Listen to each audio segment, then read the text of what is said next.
تو جس کے پاس جتنا علم مگر علم نافع، جو خود کو بھی نفع دے اور قوم کو بھی نفع دے. صرف علم ہونا یہ کافی نہیں، بلکہ علم نافع کا ہونا یہ ضروری ہے.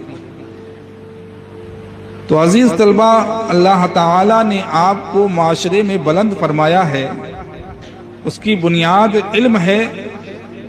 اور آپ تب تک اس معاشرے میں فضیلت کے حامل رہیں گے جب تک کہ آپ کا علم علم نافع رہے،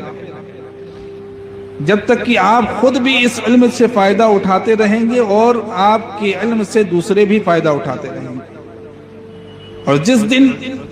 یہ علم آپ کو بھی فائدہ دینے بند کر دے اور آپ سے قوم کو فائدہ ہونا بند ہو جائے تو سمجھ لیجئے کہ اللہ تعالیٰ نے اس فضیلت کو آپ سے ہٹا لیا. کیونکہ جتنی بھی احادیث کریمہ ہیں حافظ قرآن کی فضیلت میں، سب میں حفظ قرآن کے ساتھ عمل قرآن کی بھی قید ہے. ہمارے یہاں حفظ قرآن کی فضیلت جب بیان کی جاتی ہے تو حافظ قرآن کی فضیلت اور حافظ قرآن کے ساتھ ساتھ اس کے والدین کی فضیلت یقیناً ہے، لیکن والدین پر بھی ضروری ہے کہ اپنے بچوں کی تربیت اس طریقے سے کریں کہ وہ حافظ قرآن بننے کے ساتھ ساتھ عامل قرآن بھی بنے. یہ جو چمکتے ہوئے آپ چہرے دیکھ رہے ہیں، اور کچھ چہرے اور کچھ بچے محلے اور گلیوں میں کھیلتے ہوئے بھی نظر آئیں گے، ایسے بچے جن پر والدین کی توجہ نہیں ہے کہ انہیں علم سے سنوارا جائے. انسان کورا ہوتا ہے،